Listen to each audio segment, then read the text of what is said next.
clap, première. Aujourd'hui, on voit comment créer une ombre portée dans Photoshop.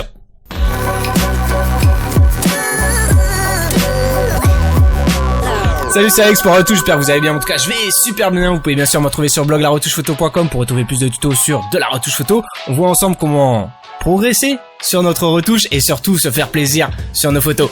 Donc aujourd'hui, vous allez voir, ça va être très simple. Bon, je suis un petit peu obligé avec le live de 2h30 que je vous ai proposé il y a 2 semaines, plus la semaine dernière, le détourage et la création d'arrière-plan blanc, voilà, qui a duré au moins 50 minutes. Je vous la mets quand même dans le coin à droite, essayez de regarder parce que ça va vous servir un petit peu aujourd'hui. On s'en fout. Voilà, donc aujourd'hui, on va tout simplement essayer de importer un modèle photo dans Photoshop, faire un détourage pour justement dire à Photoshop que voilà, notre silhouette va nous servir à créer notre ombre portée. On supprime l'arrière-plan, on recrée ensuite un arrière-plan plus ou moins identique, si possible identique, et voilà, ensuite on n'a plus qu'à faire une copie de notre calque, le remplir en noir, et puis voilà, on a notre silhouette noire qui va nous servir à créer notre ombre portée pour justement poser notre sujet sur le sol et qu'il soit pas en train de voler dans l'air. Voilà, on doit sentir la matière. On perd pas de temps et on bascule tout de suite dans Photoshop. Donc voilà, j'ai tout simplement déjà ouvert une petite photo dans Photoshop où je vous invite donc à glisser déposer une de vos photos, si possible avec un arrière-plan blanc si vous pouvez, sinon c'est pas bien grave. Et voilà, vous la glissez déposez et celle-ci va s'ouvrir automatiquement dans Photoshop sur un document PSD. Waouh, trop stylé, je sais. Donc voilà, ça y est, on a notre sujet photo qu'on va renommer dans un premier temps silhouette. Bon, je sais toujours pas écrire. Voilà, silhouette, et on va tout simplement se servir des couches alpha pour créer notre masque de fusion. Donc du coup, je reste dans ma fenêtre de calque, mais je clique sur l'onglet couche, voilà, et j'arrive donc sur ma couche composite RVB avec mes différentes couches rouge, verte et bleue parce qu'on est en mode RVB. Si vous voyez 4 couches, c'est que vous êtes en mode CMJN. Pour l'affichage écran, c'est moyen. Alors, ma couche bleue, je vais me servir justement de ma couche bleue parce que c'est la plus foncée et que moi j'ai besoin d'avoir une réelle différence de contraste entre l'arrière-plan et mon sujet photo. Donc on va venir renforcer les contrastes de notre sujet photo pour déterminer, voilà, notre silhouette en noir et l'arrière-plan en blanc et faire une rapide sélection pour ensuite basculer sur un masque de fusion. Donc ma couche copie, voilà, je la glisse et je la dépose sur un nouveau calque, ce qui me permet d'avoir une copie. Waouh! Donc là, on va tout simplement aller chercher un petit réglage. Moi, j'ai pour habitude d'utiliser la courbe. Vous pouvez utiliser les niveaux ou l'exposition, ou faites comme vous le sentez. Il faut juste arriver au même résultat. Alors, moi, je fais un petit contrôle M, voilà, un petit contrôle M, et je vais descendre mes grès moyens qui sont à 128. Voilà, 128. Et avec Shift et la flèche du bas, voilà, je vais descendre tous les 10. Jusqu'à temps que je remplis en noir. Donc là, vous voyez que, bon, j'ai pas assez de noir. Donc ce que je vous recommande, c'est tout simplement de supprimer votre point sur les gris moyens.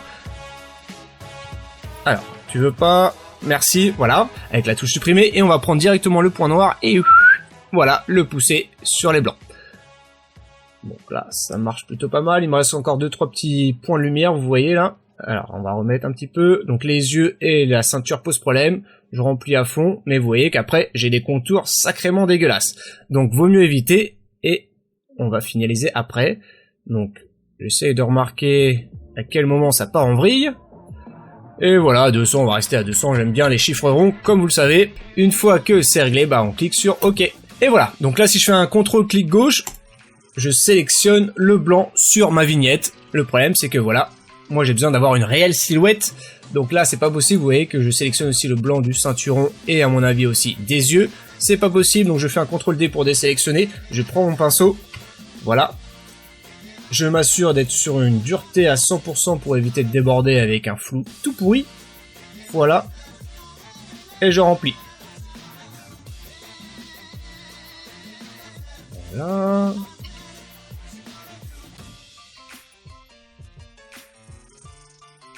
Je vérifie qu'il reste pas des petits pixels gris, voilà, sinon on va avoir des petits soucis de transparence.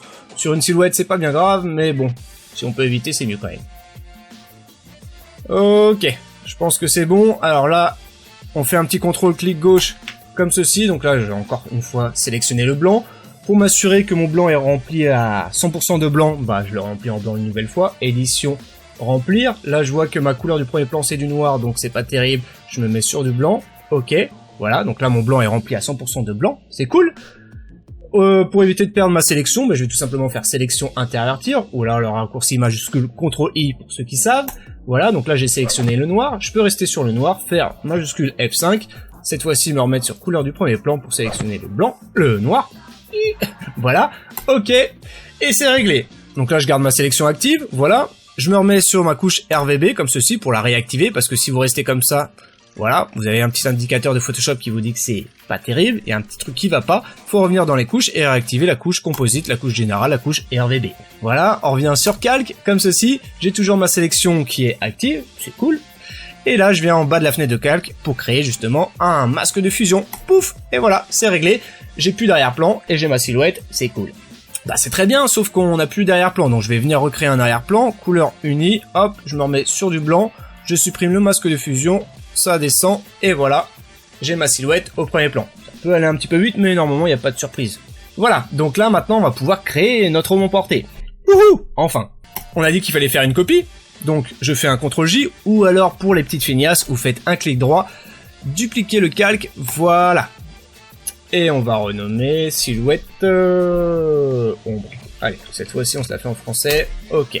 Donc là ce que je vais faire, c'est que je vais tout simplement appliquer le masque de fusion pour vraiment supprimer l'arrière-plan. Voilà, on n'en a plus besoin sur notre silhouette ombre, donc on fait un clic droit et on fait appliquer le masque de fusion. Donc on va tout simplement désactiver les petits œils, voilà, pour bien se rendre compte qu'on n'a plus aucun pixel en arrière-plan. On retrouve donc ce foutu damier qui nous indique qu'on n'a plus aucune information en arrière-plan. C'est très bien, c'est très cool, c'est exactement ce qu'on veut. Et voilà, sauf que notre silhouette est censée être noire pour créer une ombre, c'est mieux. Donc on va du coup faire un petit CTRL-U, ou alors pour les feignasses, vous allez dans Images, Réglages, Teinte de saturation, CTRL-U, et vous basculez la luminosité, boum, à -100. Voilà, et on a un truc tout noir, c'est très bien, c'est exactement ce qu'on veut. Je descends ma silhouette ombre, voilà, la fais passer derrière ma silhouette, ok, donc là on se demande ce qui se passe. C'est normal. Et on va tout simplement se servir de l'outil transformation pour indiquer l'emplacement de notre ombre. Alors pour ça on va cliquer sur édition, transformation, direct, et on va choisir mon préféré, torsion. Vous pouvez bien sûr choisir perspective, mais moi j'ai tendance à préférer torsion. Si vous les connaissez pas, je vous invite quand même à tous les tester. Si vous le souhaitez, je vous ferai même un petit tuto là-dessus. Vous mettez ça dans les commentaires, à savoir quand est-ce qu'il faut utiliser tel outil de transformation. Vous mettez ça dans les commentaires et on fera ça ensemble avec plaisir. Du coup je clique sur torsion, voilà, et je vais venir chercher le petit segment, voilà, au milieu. Voilà. On essaye tout simplement de choisir un petit peu l'orientation de notre ombre. Voilà. Donc là, il faut tout simplement s'imaginer le soleil, ou la lumière. Donc, d'où vient la lumière? Moi, je vais l'imaginer à gauche. Ici, on voit pas très très bien d'où vient la lumière. J'aurais peut-être même une préférence pour la droite. Vous voyez qu'il y a plus de luminosité sur la droite, vous voyez, sur sa jambe, sur son bras. On peut peut-être même zoomer sur son œil, voilà, pour regarder un peu d'où vient la lumière. Donc là, je vois qu'il y a 2 points de lumière. Peut-être une à gauche et une vers la droite. Bon, on s'en fout un petit peu ici. Je vous demande quand même de respecter. Ici, c'est pas trop évident, donc on va laisser ça comme ça. Donc vous voyez que l'ombre là, c'est pas vraiment ça. Ça fait pas vraiment une ombre portée sur le sol. Donc il faut venir chercher l'inclinaison comme ceci. Et je pense que, voilà, sur moins 40 degrés, on est plutôt pas mal. Et quand vous êtes satisfait, bah vous faites la petite coche juste ici, ou la touche entrée, pour ceux qui savent. Avec les flèches directionnelles, on va pouvoir bouger, à condition de se remettre sur l'outil navigation, comme ceci, raccourci V. Et voilà, flèche directionnelle, je peux remonter tout simplement mon ombre portée, surtout zoomer pour voir un petit peu où se place mon ombre portée. Donc là, vous voyez que, en termes de détail, c'est pas tip top, faudrait quand même refaire les contours. Je peux vous inviter à faire un contrôle, comme ceci. Sélection, modifier, contracter, sur un pixel, on va dire. Ok. Sélection, intervertir, pour du coup supprimer le blanc. Je me remets sur ma silhouette et je remplis en noir pour faire disparaître, majuscule F5, ok. CTRL D pour désélectionner. Je prends mon petit pinceau pour corriger ça, car c'est un petit peu laid quand même, faut le dire. Voilà. Bon, ça se trouve, il faudrait faire ça sur tous les contours, mais comme c'est pas l'intitulé du tuto, on va pas le faire. Je vous ai montré déjà pas mal de tutos là-dessus, je pense que vous avez de quoi faire. Voilà. Allez, vraiment histoire de... Ok. Donc vous voyez que j'ai encore des contours un peu dégueulasses, donc là je vous invite à faire un double clic comme ceci pour ouvrir la fenêtre sélectionnée masquée. Je vais d'ailleurs enlever la webcam, voilà. Et on va appliquer un contour progressif comme ceci sur un pixel, ça me paraît bien. Ok. Je réactive ma petite gueule, voilà, comme ça vous savez un petit peu à qui vous parlez. Même si vous parlez pas beaucoup. Vous voyez que ça c'est pas joli, il faudrait même revenir en arrière, je fais un CTRL Z. Hop, je refais un clic. Et cette fois-ci, on va venir descendre avec les flèches directionnelles et rester à 0,5. Voilà, c'est mieux. C'est encore un peu trop, mais on s'en fout un petit peu. Je réactive mon fond 1. Et on n'a plus qu'à maintenant modifier un petit peu notre silhouette. On va venir se remettre sur notre silhouette comme ceci. Et si je regarde bien mon ombre portée, il y a un petit souci. Si je zoome, voilà. Là, le pied en arrière, c'est pas possible. Donc ce que je vous invite à faire, c'est tout simplement de tricher un peu. Et on va refabriquer un petit peu notre ombre pour que ça puisse coïncider, être efficace et réaliste. Donc flèche directionnelle, flèche du haut, je vais tout simplement placer, voilà, comme ceci. Et je vais prendre, allez, le lasso peut-être. Redessiner comme ceci. Hop, je me mets sur mon ombre, je m'assure d'être sur du noir, ok, et je remplis. Voilà, CTRL D pour désélectionner, et ça fonctionne déjà un petit peu mieux. Donc, l'ombre elle est pas mal, mais elle est pas vraiment très réaliste, elle est un petit peu trop noire. Donc ce que je vous invite à faire, c'est tout simplement de réduire l'opacité, voilà. On va se la mettre à 60%, ça me paraît bien. On va tout simplement maintenant créer un masque de fusion pour atténuer légèrement cette ombre portée, car plus vous êtes proche de votre sujet photo, plus l'ombre va être nette et foncée, plus vous écartez de votre sujet photo, plus l'ombre va être claire et floutée. J'espère que c'est clair. Voilà. Alors, on va tout simplement créer un masque de fusion comme ceci, et je vais venir choper le dégradé, m'assurer d'être, voilà, sur un dégradé, et je vais tout simplement, voilà, de haut en bas, apporter un petit dégradé, voilà, pour atténuer légèrement et simuler la lumière. Donc là, on peut recommencer un petit peu, voilà, prendre un peu plus loin. Donc ça, c'est peut-être encore un peu trop. Wow, ça peut passer encore, on va recommencer. Voilà, ça me convient déjà un peu plus. Maintenant, on va travailler sur la netteté de notre ombre. Donc comme je vous ai dit, ici ça touche les pieds. Donc là où il y a contact avec la silhouette, avec le modèle photo, ça va être net et plus foncé. Et plus on s'écarte, plus c'est plus clair et plus flou. On a déjà fait le clair, maintenant il faut faire la netteté, apporter plus de flou. Donc moi je vous conseille tout simplement de choper la goutte et d'apporter un gros flou.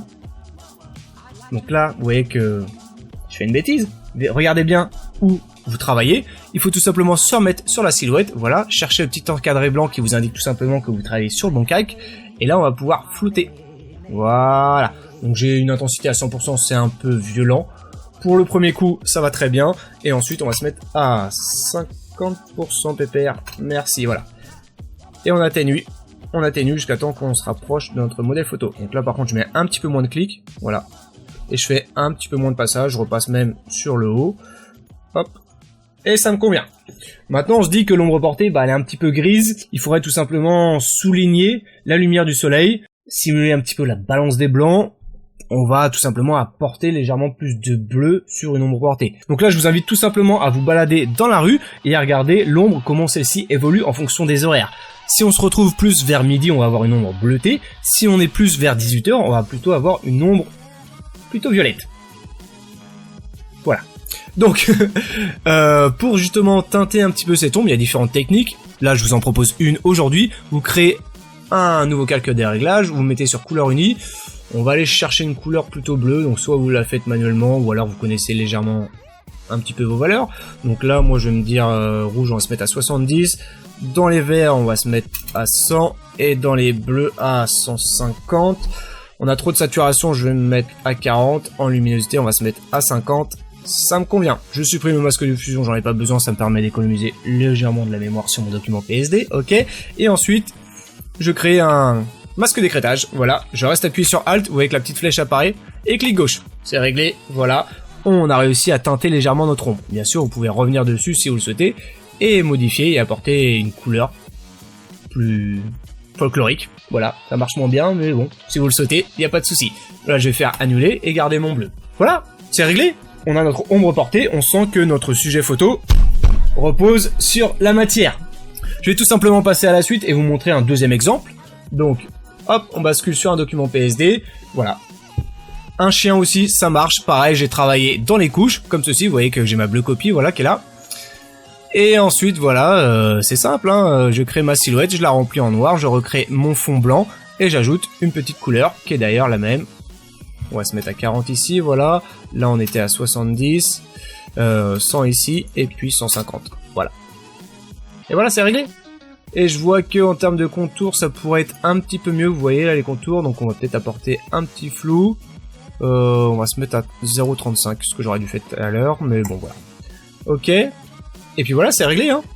Et encore un autre exemple, juste ici, avec un objet. Bon là, on imagine en fait qu'il y a une lévitation, qu'il est en train de voler, ou qu'il est suspendu. Voilà, bref. On veut tout simplement que l'objet ne repose pas sur le sol. Donc du coup, l'ombre portée ne va pas toucher l'objet. C'est logique, hein. Imaginez tout simplement que mon objet est là, le sol est là, donc forcément l'ombre portée, bah, elle est sur le sol, hein, elle est pas dans les airs. C'est logique. Donc voilà, je crée exactement la même chose, un masque de fusion. Je crée une copie, silhouette copie, que je remplis en noir. J'apporte un masque de fusion pour un petit dégradé, mon fond 1, et ensuite voilà, j'apporte une petite couleur en plus. On va peut-être regarder un petit peu ce qui se passe sur l'ombre, repasser légèrement, voilà, on va flouter un peu, voilà, hop, hop, hop, on va remettre même une intensité à 100%, voilà, et bien flouter. On peut regarder comment ça se passe dans la fenêtre historique, voir ce que notre goutte d'eau apporte de plus. Bon, moi je préfère, ça ressemble quand même à quelque chose, enfin je veux dire à quelque chose de plus réaliste. Voilà, donc on va revenir sur notre première image. Et bien sûr, je vous invite à faire un CTRL-T si vous le souhaitez, comme ceci, faire un clic droit et choisir torsion, et puis bah bien sûr vous bougez votre modèle si besoin. Voilà. Bon voilà, je pense qu'on peut s'arrêter là, j'espère que vous avez aimé cette vidéo, en tout cas moi j'ai pris un grand plaisir à la créer et à la mettre en place pour vous, donc bah j'espère que vous allez me péter la barre de like qui est juste en dessous de la vidéo et la partager avec les intéressés. Si vous avez des questions sur cette technique, bah je vous invite à revenir dans les commentaires, ou tout simplement dire un petit bonjour, partager vos secrets, vos astuces, ou tout simplement vos idées tuto, vous le savez, ça se passe dans les commentaires. Si vous voulez aller un peu plus loin en retouche photo, bah vous le savez, il y a le guide La Retouche Photo. Je vous donne pas mal d'astuces, pas mal de solutions pour débuter en retouche photo. Et ceux qui veulent aller plus loin, toujours plus loin sur Photoshop, il y a la grosse formation Maîtriser Photoshop, 13 heures de formation vidéo, 10 modules, 50 vidéos. C'est pas une petite formation, c'est vraiment pour ceux qui en veulent. Voilà, je vous dis encore un grand merci de m'avoir suivi aujourd'hui, on se retrouve la prochaine fois pour une nouvelle vidéo. Ciao et bonne retouche.